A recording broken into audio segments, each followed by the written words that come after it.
Hello students, welcome to team live. तो क्या हाल चाल है आप लोग के। आज नेक्स्ट लेक्चर है इसका। एक लेक्चर ऑलरेडी हो चुका है। तो इसमें हमने क्या पढ़ा था, देखिए इंट्रो देख लिया था। इलेक्ट्रिक चार्ज मैंने पूरी तरह पढ़ा दिया था। कंडक्टर्स एंड इंसुलेटर्स में बता चुका था, इसका सिर्फ डेफिनेशन लिखना बाकी था। डेफिनेशन लिख देते हैं, फिर आगे देखते हैं इसमें क्या पढ़ना है। ठीक है, सिंपल छोटी सी डेफिनेशन है। क्या लिखेंगे? Conductors are those materials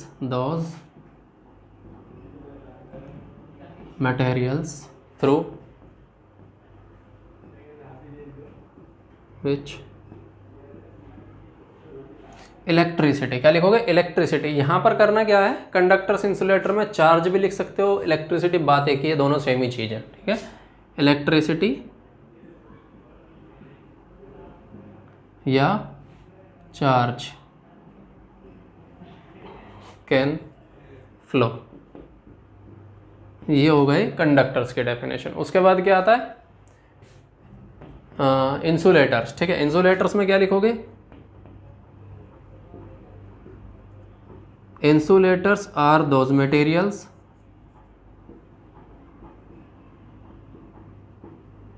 through which can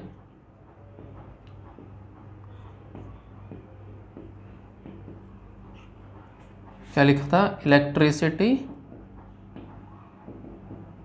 और चार्ज कैन नॉट फ्लो, यही तो लिखना है। यानी दोनों में से आप कुछ भी लिख सकते हैं, ये बन गया। चलो जी, और ठीक है, इसमें वो डेफिनेशन लिखनी थी। बाकी एक और बताया होगा मैंने आपको, सेमीकंडक्टर के बारे में बताया होगा, उसको बता दिया था। उसकी डेफिनेशन वगैरह भी किसी काम की नहीं है, वो आखिर में जब चैप्टर आएगा, एक इसके लास्ट में चैप्टर आता है सेमीकंडक्टर का, अलग से ही एक चैप्टर है पूरा, उसको कवर करेंगे। ठीक है, इसके बाद देखते हैं क्या पढ़ना था हम लोग को। हमको पढ़ना है चार्जिंग बाई इंडक्शन, वो पढ़ लेते हैं। इसको हटाते हैं, ये लिख लेना आप लोग। हाँ, तो क्या पढ़ना है? Charging by induction. तो ठीक है, इसमें सबसे पहले करते क्या है, चार्ज हम पढ़ चुके, क्या होता है चार्जिंग। चार्जिंग का मतलब किसी चीज़ को चार्ज देना, ठीक है, उसको चार्ज करना, वो प्रोसेस। ठीक है, मेन पॉइंट है इसमें ये वर्ड, क्या है ये? इंडक्शन। इसको हिंदी में बोलते हैं प्रेरण। क्या बोलते हैं हिंदी में? प्रेरण। ठीक है ना, अभी समझेंगे इंडक्शन का मतलब। इंडक्शन का मतलब दूसरा मतलब क्या कह सकते हो उसको? एक कहावत सुनी होगी आपने, खरबूजे को देखकर खरबूजे का रंग बदलना।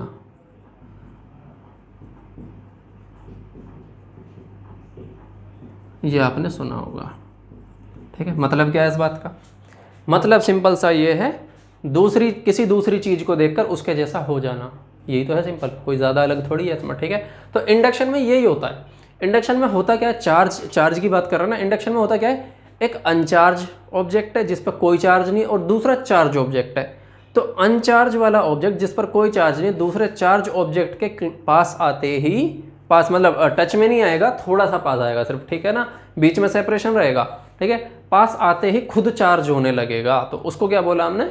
इंडक्शन। इंडक्शन क्या? एक ऐसा प्रोसेस, खाली इंडक्शन क्या, अभी चार्जिंग की बात नहीं, केवल इंडक्शन की बताता हूँ। इंडक्शन क्या है? एक ऐसा प्रोसेस, या एक ऐसा प्रोसेस जो किसी दूसरी चीज को देखकर उसकी प्रॉपर्टी को गेन कर लेता है, या फिर उसकी ऑपोजिट प्रॉपर्टी भी बोल सकते हैं। ऑपोजिट प्रॉपर्टी जैसे इस पर क्या था, चार्ज की बात करेंगे, इसमें एग्जांपल आएगा, प्लस वाला अगर पॉजिटिव चार्ज है तो दूसरा वाला निगेटिवली चार्ज होगा, उल्टा होगा। ठीक है ना, तो ऑपोजिट भी आ सकती है प्रॉपर्टी, कैसे भी आ सकती है, बस बात है बिना छुए प्रॉपर्टी आ जाएगी। ठीक है, तो हमको क्या लिखना है? पहले इंडक्शन की बात लिखनी है, तो केवल इंडक्शन लिखते हैं। इंडक्शन हेडिंग बनाएंगे आप लोग।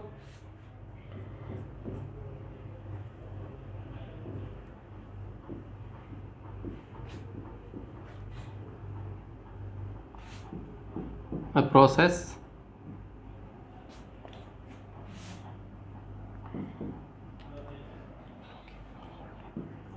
process to give a property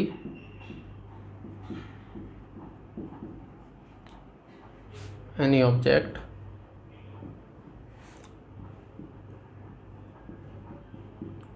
without touching it.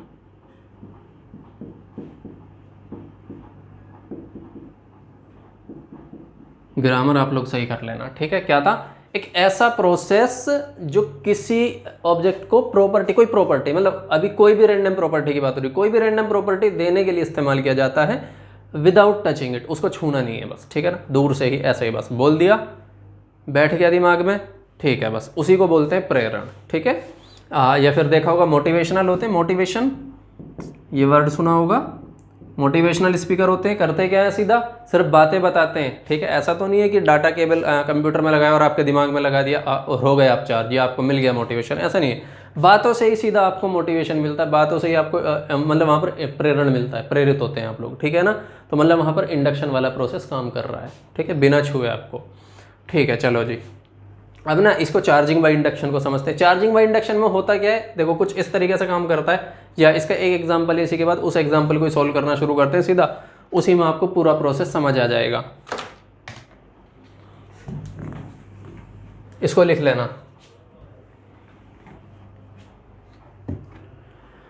तो कहाँ था एग्जांपल, देखो ये रहा। ये क्या बोलता है इसमें, how can you charge a metal sphere positively without touching it, यानी उसको पॉजिटिव चार्ज, अगर निगेटिव बोलता तो निगेटिवली भी चार्ज हो जाता, थोड़ा सा चेंज करना है बस उसमें, ठीक है। हमको पॉजिटिवली चार्ज करना है विदाउट टचिंग इट, बिना उसको छुए, ठीक है ना। यही पूरा प्रोसेस इसका है, ठीक है, यानी इसमें जो भी पढ़ने वाले यही सब कुछ है। तो करते क्या है, देखो स्टेप बाय स्टेप चलेंगे। एक ब्लैंक पीपीटी लेते हैं, step by step, step by step. सबसे पहले क्या करेंगे, हमें एक स्फेयर लिया, स्फेयर कैसा है, अनचार्ज है, भी क्या है, स्फेयर अनचार्ज है। हमने कुछ इस तरीके से लिया, ये रहा स्फेयर, और इसको एक इंसुलेटर पर रख दिया हमने, ये इंसुलेटर है, ठीक है। इंसुलेटर को इस तरीके से बना दो। अनचार्ज का क्या मतलब है, क्या इसके अंदर कोई चार्ज नहीं है? नहीं, ऐसा नहीं है कि इसके अंदर बिल्कुल चार्ज नहीं है। अनचार्ज होने का मतलब है न्यूट्रल। न्यूट्रल का मतलब है इसके अंदर जितना पॉजिटिव चार्ज है उतना ही निगेटिव चार्ज है। तो आप इस पर लिख सकते हो नंबर ऑफ प्रोटॉन, क्या लिखना है, नंबर ऑफ प्रोटॉन और नंबर ऑफ इलेक्ट्रॉन बराबर हैं, यानी चार्ज क्या है इस पर, न्यूट्रल है। न्यूट्रल यानी जीरो चार्ज। इलेक्ट्रॉन का चार्ज, प्रोटॉन का चार्ज एक दूसरे को कैंसिल आउट किए हुए हैं, अभी पूरी तरह बराबर बराबर डिस्ट्रीब्यूट हैं, ठीक है ना। चलो जी, अब करेंगे क्या, इसके पास एक दूसरा स्फेयर लेकर आएंगे। हमको इसको पॉजिटिव चार्ज करना है, तो इसके पास ऑपोजिट चार्ज वाला स्फेयर लेकर आएंगे, जिसको हम बोलेंगे निगेटिवली चार्ज स्फेयर, ठीक है। हम क्या करते हैं, पहले स्टेप में इसके पास निगेटिवली चार्ज स्फेयर लेकर आए, वो हमने रख दिया यहाँ पर, ठीक है। चलो जी, ये आ गया। इसको भी इस तरीके से इंसुलेटर पर रखा। हाँ, इंसुलेटर का रीज़न मैंने बता दिया, क्या था इंसुलेटर का रीज़न। इस पर इंसुलेटर पर क्यों रखा, क्योंकि इसके अंदर अगर कोई चार्ज है, इसमें तो नहीं है, इसमें अगर कोई चार्ज है तो इससे पास होकर वो अर्थ में ना जाए, इसलिए ये निगेटिवली चार्ज है, ठीक है। इस पर निगेटिव चार्ज इस तरीके से बना दो, सारे में बराबर बराबर निगेटिव चार्ज फैला हुआ है। अब ये निगेटिव चार्ज क्या करेगा, इसके पॉजिटिव चार्ज को अपनी तरफ खींचेगा, यही तो करता है। इसका काम क्या है चार्ज का, दूसरे चार्ज को अपनी तरफ खींचना, अट्रैक्ट करना या अपने से दूर फेंकना, ठीक है। तो इसके जितने भी पॉजिटिव चार्ज हैं उसको तो खींच लेगा, ऑपोजिट चार्ज को खींचता है, और सेम चार्ज को दूर फेंकेगा। तो सेम चार्ज यानी ये किस तरीके से हो जाएगा, उस टाइम इसके अंदर जो बराबर बराबर डिस्ट्रीब्यूट थे, सब इकट्ठे थे, प्लस माइनस एक जगह इकट्ठे थे, अब कुछ इस तरीके से हो जाएंगे, वो प्लस प्लस सब एक तरफ आ जाएंगे, या ऐसा समझो आधे हिस्से में सारे पॉजिटिव चार्ज फैल जाएंगे और बाकी के आधे हिस्से में ये नेगेटिव चार्ज फैल जाएंगे। ये हो गए, यानी पॉजिटिव इधर खींच लिया, नेगेटिव उधर हो गया, ठीक है। अब करना क्या है, ठीक है, हो गया क्या चार्ज, नहीं हुआ, क्यों नहीं हुआ, अभी तो इसमें नेगेटिव है, पॉजिटिव है। जैसे ही मैं इसको वापस हटाऊंगा, ठीक है, या फिर ऐसा कह सकते हो इसका आधा हिस्सा पॉजिटिव हो गया, आधा हिस्सा नेगेटिव हो गया, लेकिन क्वेश्चन में उसने ये नहीं बोला आधा पॉजिटिव आधा नेगेटिव करना है, अभी पूरा पॉजिटिव चार्ज करना है। तो जैसे ही मैं इसको हटाऊंगा, इनके बीच फिर से अट्रैक्शन होगा, ये फिर से मिल जाएंगे और पहले जैसे बन जाएंगे। तो फायदा क्या हुआ काम करने का, कोई फायदा नहीं हुआ। तो हमें करना कुछ ऐसा है कि यहाँ से निगेटिव चार्ज खत्म करना है किसी भी हाल में। उसके लिए करते क्या है, एक प्रॉपर्टी अभी बढ़ाई थी मैंने लास्ट क्लास में आप लोग को, कि इसको किसी भी चार्ज को, कोई भी चार्ज ऑब्जेक्ट है, अर्थ से कनेक्ट कर दो, सारा चार्ज अर्थ में चला जाता है। तो मैं क्या करूंगा, इस साइड वायर कनेक्ट किया, एक मेटल का वायर या फिर कहो कंडक्टर, उसको अर्थ से कनेक्ट कर दिया, यानी ग्राउंड कर दिया। ग्राउंड करने से क्या होगा, ये सारा का सारा चार्ज निगेटिव वाला पहुंच जाएगा, ठीक है, अर्थ में। अब देखो काम कैसे किया हमने, यहाँ से कनेक्ट किया एक वायर और इधर ये कनेक्ट कर दिया अर्थ में। अब बात है पॉजिटिव भी जाना चाहिए, नेगेटिव ही क्यों जा रहा है, ठीक है। अब देखो इस पॉजिटिव चार्ज को तो इस नेगेटिव चार्ज ने खींच के रखा हुआ है अपनी तरफ, वो तो उसको नहीं जाने देगा, ठीक है ना। तो ये तो रुक गया। बात है ये वाला क्यों जा रहा है, ये भी तो रुक सकता है। इसे कौन भेज रहा है, जबरदस्ती क्या है इसके साथ, ठीक है। तो इसका रिपल्सिव फोर्स इस पर लग रहा है, ये चाहता है यहां से किसी भी तरह दूर निकल जाए, ठीक है ना। तो जैसे ही वायर में कनेक्ट होगा ये इधर पुश कर देगा उसको, और ये सारा का सारा चार्ज कहाँ आ जाएगा, ग्राउंड में आ जाएगा। यानी यहां से नेगेटिव चार्ज हो गया अब खत्म। क्या बचा क्या नेगेटिव चार्ज, नहीं बचा। ये हो गया सारा का सारा नेगेटिव चार्ज खत्म हो गया। अब जो सारा नेगेटिव चार्ज खत्म हो गया, तो इसको अगर मैं हटा भी लेता हूं यहां से, तो क्या चार्ज हो जाएगा, नहीं होगा चार्ज। क्यों नहीं होगा, देखो जैसे ही मैंने इसको यहां से हटाया, अभी ये ग्राउंड से कनेक्ट है, क्या है, ग्राउंड से कनेक्ट है। ग्राउंड से कनेक्ट होने की वजह से जैसे ही मैं इसको यहां से हटाऊंगा, ये पॉजिटिव चार्ज भी फ्री हो जाएगा। अब फ्री हो जाएगा तो क्या इससे पास होता हुआ वापस ये भी अर्थ में चला जाएगा, ठीक है। चार्ज तो पॉजिटिव, केवल नेगेटिव नहीं जाता अर्थ में, चाहे पॉजिटिव हो चाहे नेगेटिव हो, अर्थ में पास हो जाएगा। तो हमें करना क्या है, इसको हटाने से पहले ग्राउंड हटाना है। जैसे ही मैंने ग्राउंड हटाया, ये हट गया ग्राउंड, ये भी ऐसा ही है। अब इसको भी हटा लो, यहां से हटाओ इसको। जैसे ही हटाओगे, ये जो खिंचा हुआ था ना एक जगह इस तरफ खिंचे हुए थे, और इधर जीरो चार्ज दिख रहा होगा, ये बराबर बराबर फैल जाएंगे। यानी फिर चार्ज कैसा दिखेगा, इस पर चारों तरफ बराबर डिस्ट्रीब्यूट हो जाएगा। बस ये होता है इंडक्शन। तो इसमें देखो कहीं भी हमने क्या इनको आपस में टच कराया, नहीं कराया, बिना कुछ किए ही, मतलब किया है लेकिन बिना इनको टच किए ही चार्ज हो गया। ये सारी स्टेप हमको क्या करनी है, लिखनी है। आप लोग को मतलब लिखनी, आप लिख सकते हैं या मैं भी लिखवा दूंगा, कोई इशू नहीं है, ठीक है। तो पहली स्टेप में क्या लिखेंगे, पहला स्टेप क्या था, टेक ए स्फेयर, और स्फेयर कैसा होना चाहिए, अनचार्ज, अनचार्ज, ठीक है ना। हाँ इंसुलेटर वाली बात भी लिख लेना चाहो तो, ठीक है ना, इंसुलेटर पर रखना है उसको, बाकी वो ज़्यादा इंपॉर्टेंट नहीं है, बस ऐसा ही है, ठीक है। हाँ इंपॉर्टेंट तो है, कोई बात नहीं। अब करेंगे क्या, हमने अनचार्ज लिया, अब क्या करेंगे दूसरे स्टेप में, इसको या फिर इसके पास कोई दूसरा मतलब ऑपोजिट चार्ज, पॉजिटिव करना था तो निगेटिवली चार्ज स्फेयर को लेकर आए, ठीक है। तो क्या करेंगे, bring negatively charge, bring a negatively charge sphere, negatively charge sphere near to it. Grammar आप लोग सही कर लेना, ठीक है। यानी नेगेटिवली चार्ज स्फेयर इसके पास लेकर आए, उसके बाद सिंपल हमने करा गया था, ये बट गए थे, इधर आधा आधा चार्ज हो गया था, उसके बाद इसको ग्राउंड किया, ठीक है। तो क्या करेंगे, कनेक्ट, कनेक्ट हाँ स्फेयर, फर्स्ट स्फेयर, हाँ या फिर होगा नेगेटिवली चार्ज स्फेयर रखा था ना, स्फेयर को छोड़ो ऑब्जेक्ट लिख लो यहाँ पर, नेगेटिवली चार्ज ऑब्जेक्ट, क्योंकि ये ज़रूरी नहीं है, उसको तो स्फेयर बोल दिया, ये स्फेयर हो कुछ भी, उससे वो फ़र्क नहीं पड़ता कुछ भी, ठीक है ना। तो connect sphere to the ground, to the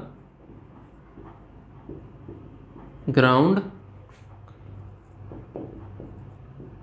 with the help of conducting wire, wire conducting होना चाहिए तभी तो पास होगा चार्ज वहाँ से, कंडक्टिंग वायर। ये हो गया, हर एक स्टेप की अलग अलग इमेज बना लेनी है आप लोग को। चलो जी, जैसे ही हमने कनेक्ट किया था क्या हो गया था, सारा निगेटिव चार्ज चला गया था, पॉजिटिव चार्ज बचा रह गया था। अभी करना क्या है, इसको हटाने से पहले फिर से ग्राउंड से उसको डिस्कनेक्ट करना है, ठीक है। सीधा इसको हटा नहीं लेना है वरना वो भी चला जाएगा, ठीक है ना। तो डिस्कनेक्ट किया फिर हमने, तो क्या करेंगे, disconnect sphere from the ground, from the ground, यानी हमने क्या कर दिया, उसको डिस्कनेक्ट कर दिया। अब डिस्कनेक्ट करते क्या होगा, इस पर बराबर बराबर नहीं, बराबर डिस्ट्रीब्यूट नहीं हुआ था अभी,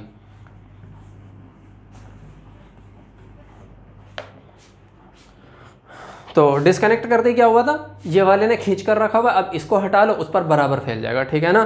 तो क्या करेंगे, रिमूव, अगले स्टेप में remove negatively charge object,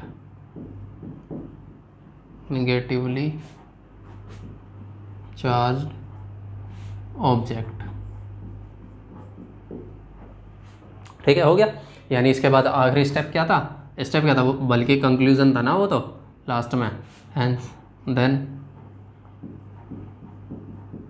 after this the sphere will B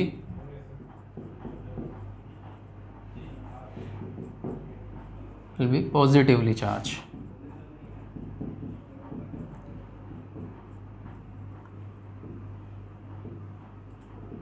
ये हो गया सारे स्टेप कंप्लीट। ठीक है, चलो जी इनको लिख लेना और फिर और पढ़ते हैं कुछ। ठीक है, इसमें इतना ही था।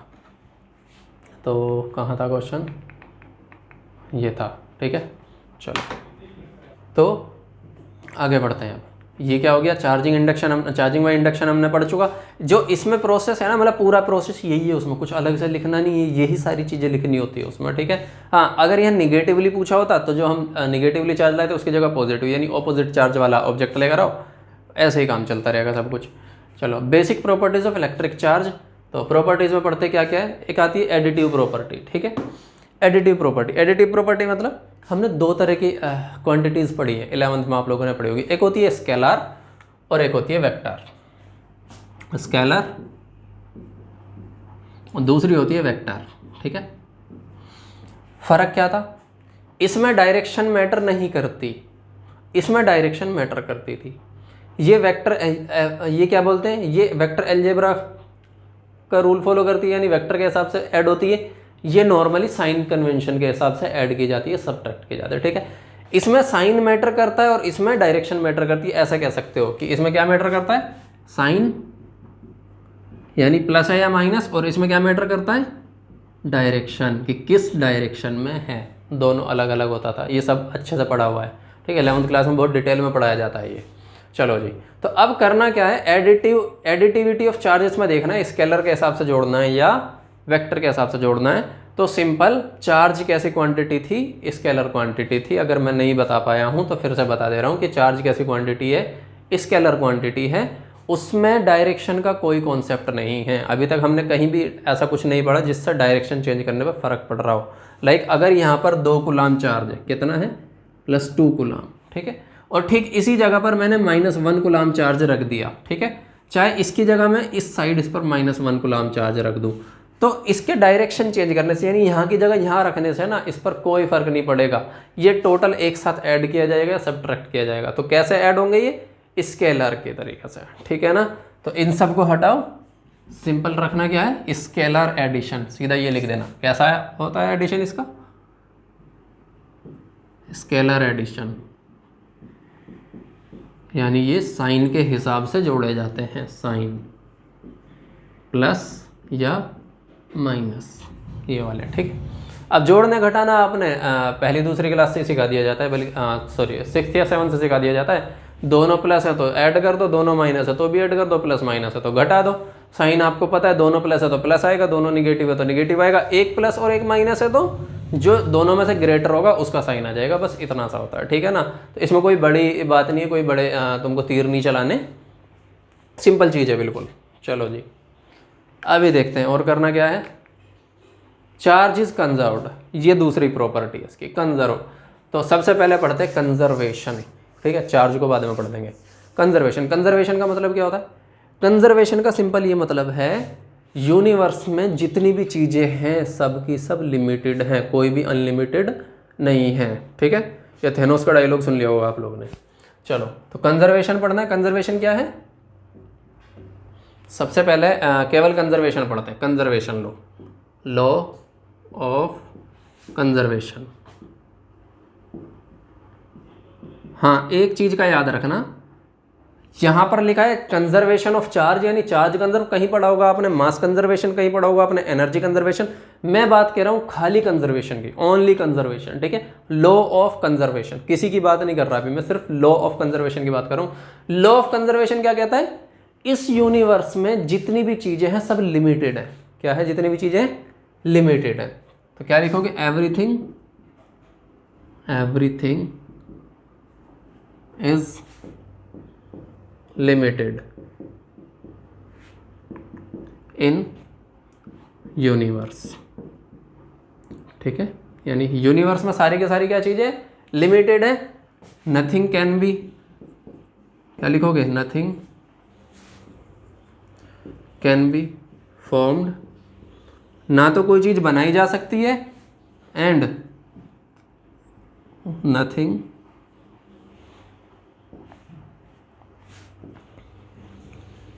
कैन बी डिस्ट्रॉयड, ना ही किसी चीज़ को ख़त्म किया जा सकता है। ये लिखा है, ना तो कोई चीज़ बन सकती है ना मिट सकती है, केवल क्या किया जा सकता है, एक चीज़ को दूसरी चीज़ में बदला जा सकता है। हाँ, ये रूल है, ठीक है। अब बदलने पे भी क्या खत्म नहीं हो रही, अगर कोई दूसरी नई चीज़ बना रहे हो ना तो कोई पुरानी किसी दूसरी चीज़ से बनकर आ रही है वो, ठीक है। यानी इसका मतलब उसको बनाने के लिए पुरानी कोई चीज़ खत्म करी गई, ठीक है। तो मतलब फिर तो यूनिवर्स में वापस से कंजर्वेशन आ गया, ठीक है, क्योंकि ऐसा तो नहीं ना यूनिवर्स के बाहर से कुछ उसमें ऐड हो गया ना, कुछ नहीं हुआ, ठीक है। यूनिवर्स में जितनी चीज़ें सारी की सारी कंजर्व हैं, ना कुछ बन सकता है ना डिस्ट्रॉय किया जा सकता है, सिर्फ कन्वर्ट किया जा सकता है, ठीक है। ओनली कन्वर्जन इज पॉसिबल, क्या लिखोगे, ओनली कन्वर्जन इज पॉसिबल, केवल कन्वर्जन पॉसिबल है, ठीक है। और वो भी हर जगह नहीं, डिपेंड करता है कन्वर्जन किस लेवल का है, कर पाते हैं नहीं कर पाते, वो सारी चीज़ें मैटर करती हैं वहाँ पर, ठीक है। ऐसा नहीं है कि बस मंत्र फूंक दिया और हो गया कन्वर्ट, ऐसा कुछ नहीं है। चलो जी, ये हो गया कंजर्वेशन की बात। अब बात आती है चार्ज कंजर्वेशन, कि चार्ज कैसा है, चार्ज कंजर्व है, ठीक है। अब हर चीज़ कंजर्व है तो चार्ज अलग अलग लेवल पर कंजर्वेशन देखते हैं, अलग अलग लेवल पर कैसे, मैंने तो बोल दिया एक साथ सारी चीज़ कंजर्व है, ठीक है। यानी एक चीज़ को दूसरी चीज़ में बदल दिया, लेकिन सबको जब इकट्ठा एक करेंगे ना, बोरे में भरेंगे उनको और देखेंगे हाँ ये क्या है, कंजर्व है सारी की सारी चीज़ें, कि एक गोना है उसके अंदर सारी की सारी चीज़ें फिक्स है। लेकिन अगर बात करें इंडिविजुअल अलग अलग कुछ चीज़ें भी हैं, जैसे एक हो गई एनर्जी, सबने पढ़ी होगी, ठीक है। दूसरा हो गया मास, सबने पढ़ा होगा। तीसरा तुमने चार्ज पढ़ लिया है, ठीक है। कहते हैं एनर्जी कंजर्व है। एनर्जी कंजर्व का मतलब एनर्जी अपने आप में फिक्स है, उसको बदल नहीं सकते अब हम, ठीक है। मास कंजर्व है, मास कंजर्वेशन का मतलब मास अपने आप में कंजर्व है, मास को किसी दूसरी चीज में नहीं बदल सकते, एनर्जी को किसी दूसरी चीज में नहीं बदल सकते। एनर्जी को आपस में, एनर्जी के बहुत सारे फॉर्म होते हैं ना, मैकेनिकल एनर्जी हो गई, इलेक्ट्रिकल एनर्जी हो गई, दुनिया भर की एनर्जी, तो एनर्जी को एनर्जी में ही कन्वर्ट कर सकते हैं, सिर्फ ये पढ़ा होगा आपने। तो यानी एनर्जी अपने अंदर ही अपने आप में कंजर्व है, मास अपने आप में कंजर्व है, चार्ज अपने आप में कंजर्व है, यानी इनका टोटल अमाउंट फिक्स है, टोटल अमाउंट फिक्स है। लेकिन बाद में ये वाली चीज गलत हो गई थी। ये क्या था, E इज इक्वल टू जब mc², ये फॉर्मूला आइंस्टीन चाचा का आया था फॉर्मूला, ठीक है। इस फॉर्मूले के आते ही क्या हो गया था, एनर्जी प्लस मास कंजर्व है, यानी एनर्जी अपने आप में कंजर्व नहीं है, मास अपने आप में कंजर्व नहीं है, तो एनर्जी और मास मिलकर आपस में कंजर्व होते थे, ठीक है। तो सेम ऐसे ही अब बात करते हैं चार्ज की, ये इंडिविजुअल अपने आप में कंजर्व है। इसमें एक पॉइंट और जुड़ जाता है, यूनिवर्स में जितना भी चार्ज है अगर उसका टोटल अमाउंट आप निकालोगे ना तो वो जीरो निकल कर आएगा। कितना आएगा, जीरो। तभी यूनिवर्स की स्टेबिलिटी बनी हुई है, ठीक है। एनर्जी, हाँ एनर्जी जीरो नहीं होती, याद रखना, मास एनर्जी टोटल मिलाओगे ना वो कभी जीरो नहीं होगा, ठीक है। अब आप कहो कि एनर्जी टोटल जीरो है ना, हाँ चार्ज टोटल जीरो होगा, ये याद रखना है आप लोग को, ठीक है ना। तो कंजर्वेशन ऑफ चार्ज में क्या लिखेंगे हम, तो इधर लिखते हैं simple, law of conservation of charge, conservation of charge, ठीक है। तो total charge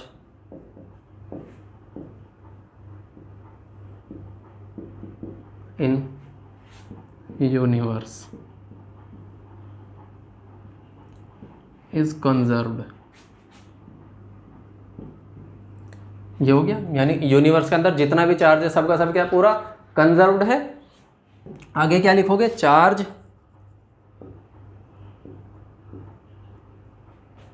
can not be formed, यानी या प्रोड्यूस लिखो उसको, चार्ज को प्रोड्यूस नहीं किया जा सकता, नॉर डिस्ट्रॉय, ना तो उसको प्रोड्यूस कर सकते हो, ना तो बना सकते हो, ना ही उसको ख़त्म कर सकते हो, डिस्ट्रॉय कर सकते हो, ठीक है। हाँ एक चीज़, एक मतलब इसको कन्वर्ट कर सकते हैं, वो भी पॉसिबल नहीं है।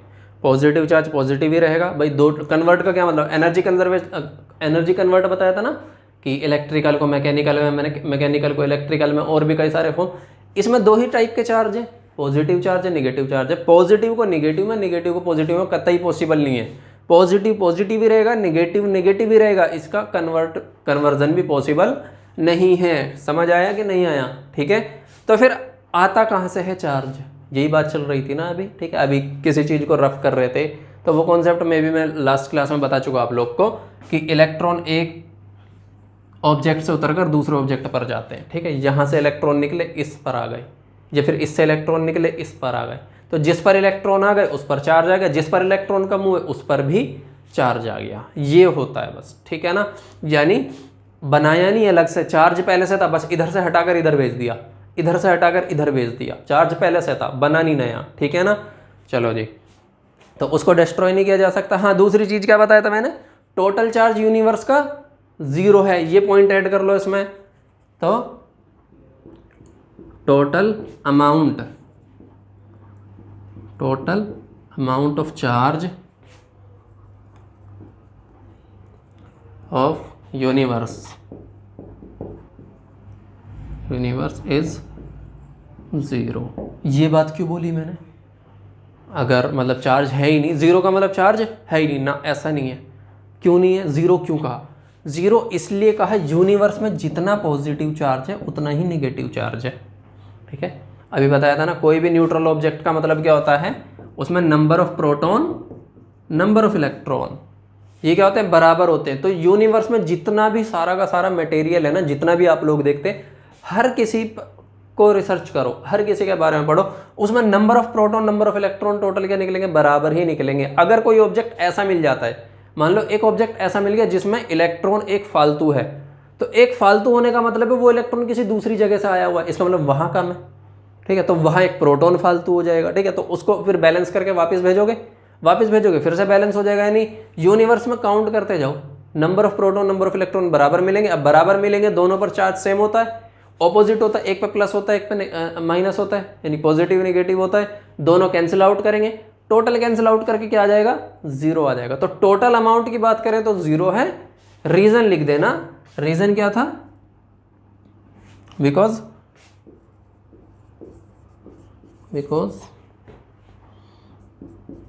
Positive and negative charge exist in same amount या इक्वल अमाउंट, ऐसे लिखो, इक्वल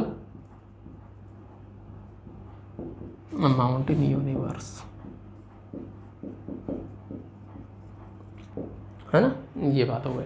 चलो जी, और क्या रह गया इसमें, चार्जेस कंजर्व हो गया। चलो ठीक है, इतना लिखो, फिर आगे पढ़ते हैं। चलो जी, तो ये हो गया। अब है क्वांटाइजेशन ऑफ चार्ज, ये इसके कुछ क्वेश्चंस करेंगे। ठीक है, क्वांटाइजेशन को समझते हैं। देखो क्वांटाइजेशन होता क्या है।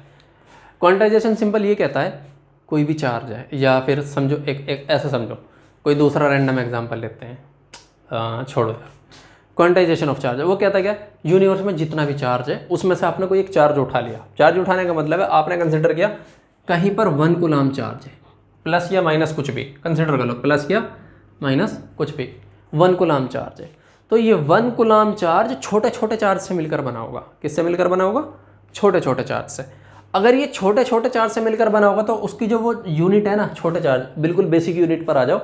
तो बेसिक यूनिट पर आने के बाद आपको जो सबसे छोटी यूनिट दिखाई देगी वो दिखाई देगी इलेक्ट्रॉनिक चार्ज। कौन सी, इलेक्ट्रॉन, या फिर दूसरा प्रोटोनिक चार्ज, जिसको प्लस बोलते हो, P प्लस, प्रोटोनिक चार्ज। दोनों पे सेम होता है, बस ऑपोजिट नेचर का होता है। ठीक है, एक पे पॉजिटिव, एक पे नेगेटिव। ठीक है, तो यूनिवर्स में मिलने वाला जितना भी चार्ज है इसका इंटीजर मल्टीपल्स होगा। इंटीजर मल्टीपल मतलब ये कि या तो वो 1 इलेक्ट्रॉन से मिलकर बना होगा, या 2 इलेक्ट्रॉन के चार्ज के बराबर होगा, 3 इलेक्ट्रॉन, 4 इलेक्ट्रॉन, 5 इलेक्ट्रॉन, ऐसा करके होगा। ऐसा कभी नहीं होगा 1.5 इलेक्ट्रॉन या 2.5 इलेक्ट्रॉन, ना, कभी नहीं मिलेगा। क्यों पॉसिबल नहीं है, क्योंकि इलेक्ट्रॉन को अब और तोड़ ही नहीं सकते। इलेक्ट्रॉन तो सबसे छोटी इकाई, सबसे छोटा यूनिट जो है इलेक्ट्रॉन ही है ना, इलेक्ट्रॉन को तो नहीं तोड़ सकते। हालांकि पढ़ोगे आगे जाकर आप, इसके भी ये भी कॉम्बिनेशन से मिलकर बना होता है, पर उनको आप अलग अलग नहीं कर सकते, वो पॉसिबल नहीं है। ठीक है ना, सबसे छोटा यूनिट कौन सा रह जाता है फिर, अनब्रेकेबल के कहो जिसको, इलेक्ट्रॉन। इलेक्ट्रॉन से छोटा यूनिट नहीं है प्रोटॉन, यानी ये क्या है, फंडामेंटल पार्टिकल है ये। तो फंडामेंटल पार्टिकल पर जितना चार्ज है यूनिवर्स में मिलने वाला सारा चार्ज, इसका इंटीग्रल मल्टीपल होगा, इंटीजर मल्टीपल होगा, ठीक है। इंटीजर मल्टीपल बता ही दिया मैंने, 1.5 2.5 ऐसा छोड़ के सीधा 1 2 3, ठीक है ना। यही है क्वांटाइजेशन ऑफ चार्ज। इसी बात को हम क्या बोल देते हैं, क्वांटाइजेशन बोल देते हैं। क्वांटाइजेशन ऑफ चार्ज की बात नहीं, केवल क्वांटाइजेशन की भी बात हो ना, तो क्वांटाइजेशन का मतलब ही ये होता है कि कोई भी अगर अमाउंट हम उठाते किसी भी चीज़ की, किसी भी चीज़, चार्ज की जगह कोई और कंसिडर कर लो, अमाउंट हमने उठाया, उसको वो ना किसी प्रॉपर्टी का इंटीग्रल मल्टीपल होगा, इंटीजर मल्टीपल होगा, किसी छोटी चीज़ का मल्टीपल सारा होगा वहाँ पर, ठीक है ना। ये है क्वांटाइजेशन का मतलब। चार्ज में चार्ज आ जाता है बीच में, ठीक है ना। तो सिंपल लिखना क्या है इसमें, एवरी चार्ज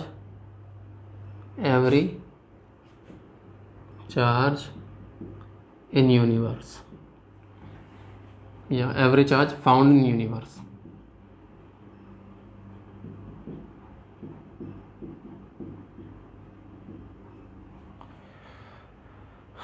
यार रुको, every charge in universe, grammar कहाँ जाएगा मेरा।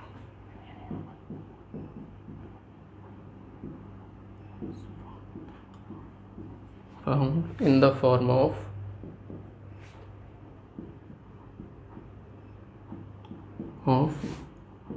Multiple of electronic charge, electronic charge. और इलेक्ट्रॉनिक चार्ज क्या बताया मैंने, एक इलेक्ट्रॉन का चार्ज। हाँ, प्रोटॉन से क्यों कंपेयर नहीं किया, इलेक्ट्रॉनिक या प्रोटोनिक भी लिख सकते हो। प्रोटॉन से जनरली कंपेयर नहीं करते क्योंकि प्रोटॉन निकलता ही नहीं, इलेक्ट्रॉन ही उसका जिम्मेदार होता है, या शायद मैं लास्ट लेक्चर में आप लोग को बता चुका, ठीक है। तो यानी इलेक्ट्रॉनिक चार्ज का मल्टीपल होता है, form of multiples of electronic charge, ठीक है। इतना सा है क्वांटाइजेशन ऑफ चार्ज, ठीक है। इसको आगे कैसे लिखेंगे देखो, इफ, या क्या करेंगे, लेट एज्यूम, या रुको, 1 electronic charge, 1 electron charge, 1 electron charge को हम दिखाते हैं ई निगेटिव से, और इसकी वैल्यू कितनी होती है 1.6 इंटू 10⁻⁻19 कूलम। यानी एक इलेक्ट्रॉन के चार्ज की बात करो ना, कि एक इलेक्ट्रॉन पर कितना चार्ज होता है, तो वो इतना होता है 1.6 इंटू 10⁻⁻19 कूलम। ये हो गया एक इलेक्ट्रॉन का चार्ज। 2 इलेक्ट्रॉन की चार्ज की बात करनी है तो 2 से मल्टीप्लाई, 3 की करनी है तो 3 से मल्टीप्लाई, ठीक है ना। इसको बोलते क्या है, इसको बोलते हैं फंडामेंटल चार्ज। क्या बोलते हैं, फंडामेंटल चार्ज। ये क्या लोग लिखेंगे इसको, here is called fundamental charge, यानी सबसे बेसिक, इससे कम चार्ज पॉसिबल नहीं है, fundamental charge. And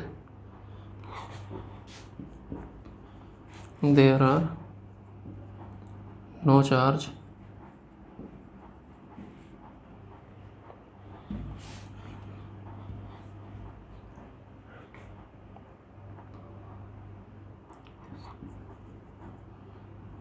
there is no charge possible less than this, less than electron, ठीक है। यानी इससे छोटा कोई चार्ज पॉसिबल नहीं है, सबसे छोटा यही हो गया ना, इलेक्ट्रॉन या प्रोटॉन, ठीक है। अब ये तो हो गया एक इलेक्ट्रॉन पर चार्ज।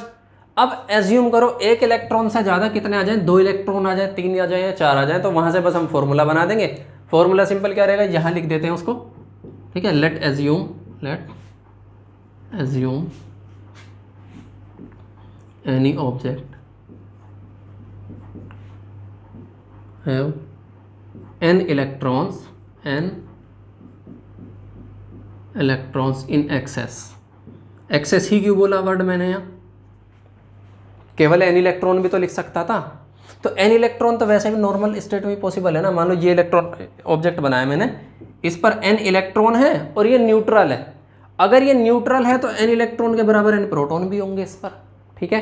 तो या तो n इलेक्ट्रॉन एक्सेस में हो या डेफिशिएंसी में हो, डेफिशिएंसी, ठीक है ना। या तो n इलेक्ट्रॉन इस पर ज़्यादा हो या n इलेक्ट्रॉन इस पर कम हो। तो इसकी बात अभी नहीं चली, ये चलिए बाहर से इलेक्ट्रॉन आए या इसमें से इलेक्ट्रॉन निकलकर बाहर गए, तब बताना इस पर चार्ज कितना होगा। Then charge on this object, charge on this object,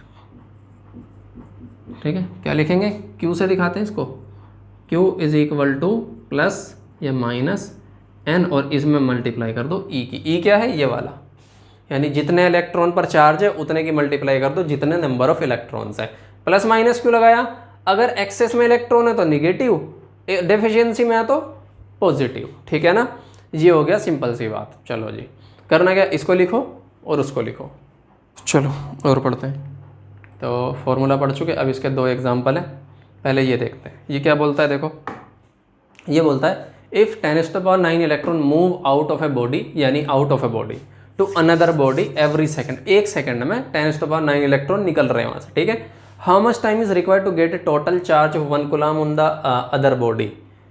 तो total charge on the other body, हाँ एक बॉडी से जब दूसरी बॉडी पर जाएंगे ना, इस पर लिखा है क्या, अनदर बॉडी, ठीक है। चलो, यानी एक बॉडी से दूसरी बॉडी पर जाएंगे तो जिस बॉडी से निकल रहे हैं उस पर पॉजिटिव और जिस बॉडी पर जा रहे हैं उस पर निगेटिव चार्ज होगा। तो चलो बोलता क्या है, 1 कूलम चार्ज में कितना टाइम लगेगा, अगर 1 सेकंड में इतने, तो 1 सेकंड में नंबर ऑफ इलेक्ट्रॉन्स मिल गए, नंबर ऑफ मतलब अमाउंट ऑफ चार्ज पता लग जाएगा हर सेकंड, ठीक है। तो इसको लिखते चलेंगे स्टेप बाय स्टेप, क्या, या फिर ऐसा लिखो फ्लो ऑफ इलेक्ट्रॉन, क्या लिखोगे, flow of electrons. Flow of electrons क्या है, फ्लो लिख सकते हो या फिर कुछ और जो तुम्हें समझ आए। 10⁹ इलेक्ट्रॉन्स पर सेकंड, क्या था ये, 10⁹ इलेक्ट्रॉन्स पर सेकंड। अब नंबर ऑफ इलेक्ट्रॉन्स को तो क्या ही लिखोगे, पर सेकंड लिख दो सीधा इस पर सेकंड, यानी 10⁹ इलेक्ट्रॉन हर सेकंड जा रहे हैं, ठीक है। आगे फ्लो ऑफ चार्ज निकाल लो यहाँ से, flow of charge.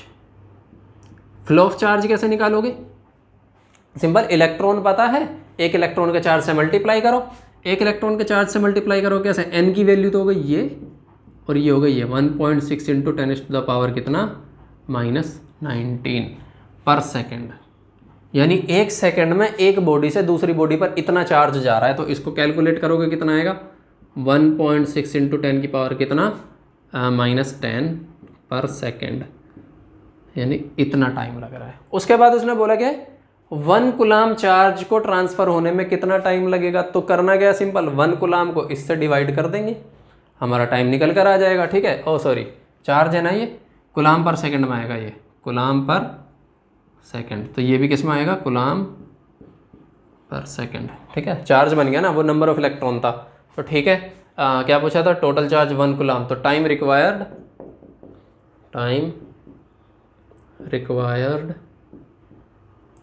To charge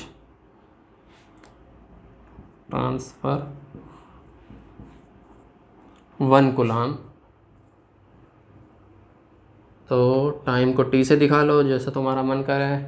अब करना क्या है, इसको डिवाइड करो, 1 कूलम को डिवाइड करेंगे किससे, 1.6 इंटू 10⁻⁻ कितना, -10 था, ये कूलम था और ये कूलम पर सेकंड में था, तो कूलम से कूलम कैंसिल, सेकंड ऊपर चला जाएगा, तो ये बचेगा 10⁻10 डिवाइड बाई 1.6 और सेकंड, ठीक है। जब इसको सोल्व करोगे, सोल्व करने के बाद ये फाइनल में आएगा 6.25 इंटू 10⁻⁻ कितना हो जाएगा, ये आएगा कुछ अप्रोक्स 9, ठीक है, इतने सेकंड।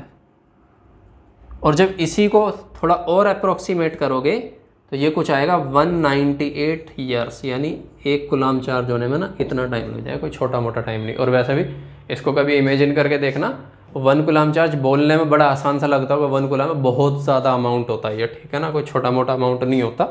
कभी टाइम होगा तो मैं समझाऊंगा कितना अमाउंट होता है ये। चलो जी, अभी देखते हैं एक और क्वेश्चन है, how much positive and negative charge is there in a cup of water. इसमें थोड़ा सा जगह ज़्यादा गिर जाएगी, कहीं है जगह, हाँ इसको कॉपी करो पहले, ठीक है। तो क्या बोलता है, how much positive and negative charge is there in a cup of water, एक कप ऑफ वाटर में कितना पॉजिटिव एंड नेगेटिव चार्ज होता है, ठीक है। सबसे पहले देखो, इसमें क्वेश्चन में कंसिडर क्या करते हैं कि एक कप वाटर में कितना वाटर होता है, एक कप वाटर में जो वाटर है कितना है वो, ठीक है। उसको मान लेते हैं 250 ग्राम, अपने आप कंसिडर कर लेते हैं, एनसीईआरटी में 250 ग्राम ही कंसिडर किया हुआ है, ठीक है। तो क्या लिखेंगे, let assume there is 250 gram of water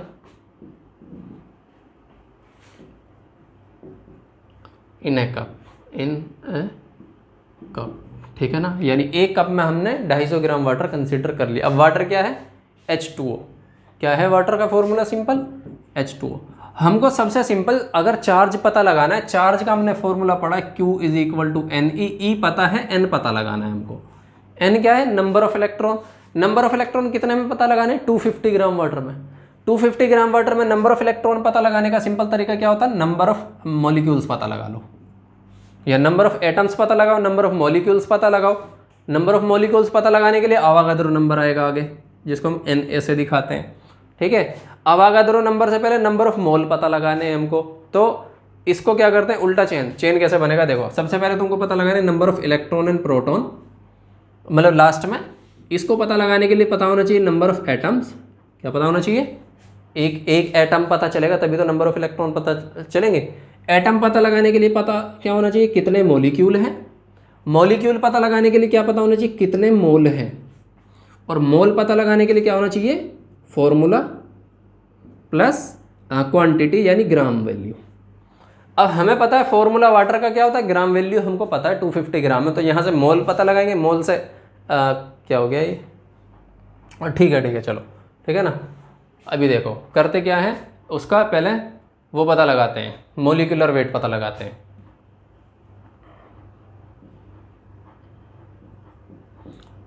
mole value, रुको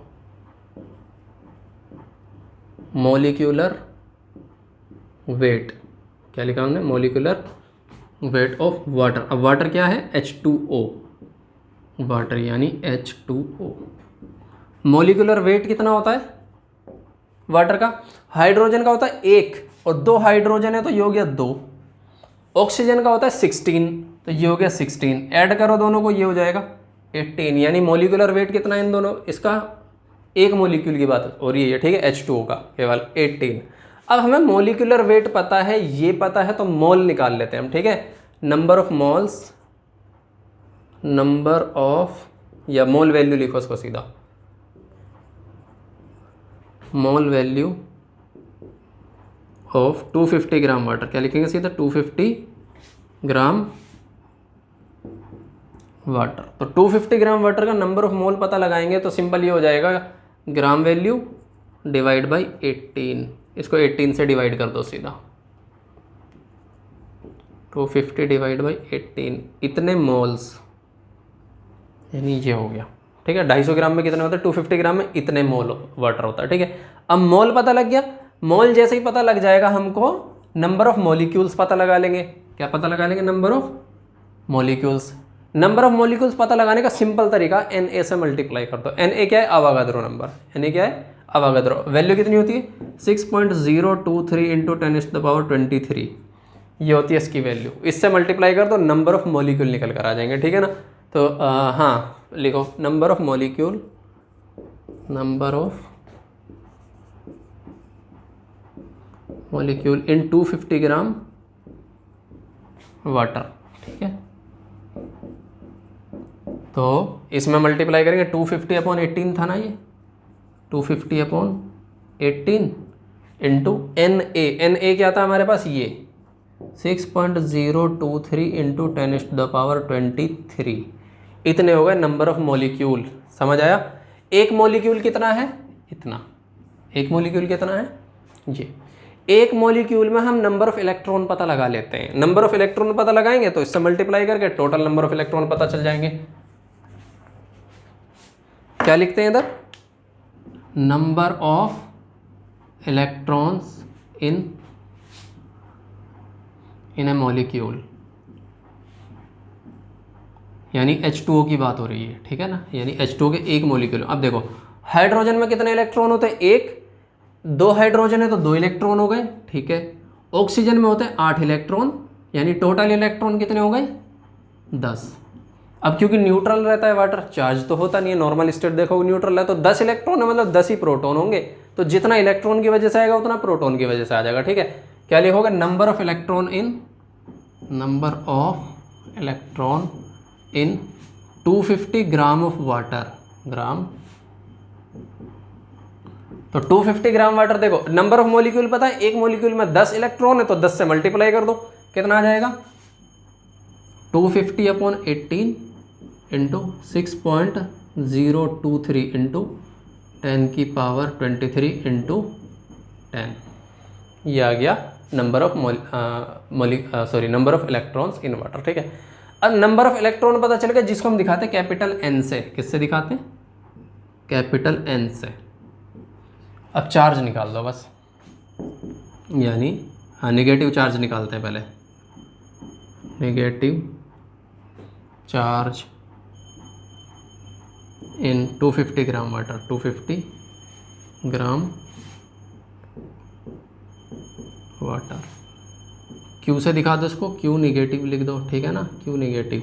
सिंपल मल्टीप्लाई करनी है, 1.6 इंटू 10⁻−19, यानी ई की मल्टीप्लाई करनी होती थी ना, Q is equal to N E लिखते थे, तो ये आ जाएगा Q negative is equal to N की वैल्यू जस्ट ये रही 250/18 into 6.023 into 10⁻23 into 10 into E की वैल्यू हो जाएगी 1.6 इंटू 10⁻−19 कुलाम। कितना? कुलाम। चलो जी, जब इसको सोल्व करोगे, सोल्व करने के बाद फाइनल में ये आएगा 1.34 इंटू 10⁻7 कुलाम, यानी एक कप वाटर में कितना चार्ज होता है? इतना। ये 10⁻7, ध्यान देना, मैंने कहा था एक कुलाम ही बहुत ज़्यादा क्वांटिटी में होता है, तो फिर मतलब ऐसा समझो बहुत डिज़ास्टर ले आएगा ये इतना ज़्यादा, ठीक है ना। अगर एक कुलाम ही, एक कुलाम डिज़ास्टर के लिए काफ़ी, और ये 10⁻7 उससे कितना 10 मिलियन टाइम्स ज़्यादा है, ठीक है ना, 10 मिलियन टाइम्स ज़्यादा। तो फिर ये कुछ क्यों नहीं कर रहा? क्योंकि इसको कैंसिल करने के लिए भी पॉजिटिव चार्ज भी है ना, तो पॉजिटिव चार्ज क्या हो जाएगा? Q positive. क्यू पॉजिटिव जब कैलकुलेट करोगे सेम अमाउंट आएगा, उसको अलग से कैलकुलेट नहीं करना, आप लोग को देखना नहीं है, सेम ही आने वाला है। फ़र्क क्या है? इलेक्ट्रॉन की जगह प्रोटॉन आ गया, बस इतना ही तो फ़र्क है, अमाउंट तो दोनों का सेम ही होता है। तो क्यू नेगेटिव इतना और क्यू पॉजिटिव इतना, ये इसका आंसर है। आज का लेक्चर इतना ही रखते हैं, इसको प्रैक्टिस करना, इसके बाद कुलाम्स लॉ है वो पढ़ेंगे। ये रहा कुलाम्स लॉ, कुलाम्स लॉ पढ़ेंगे इसके बाद, बाकी ठीक है, इसको प्रैक्टिस करना अच्छे से। नेक्स्ट लेक्चर में मिलते हैं।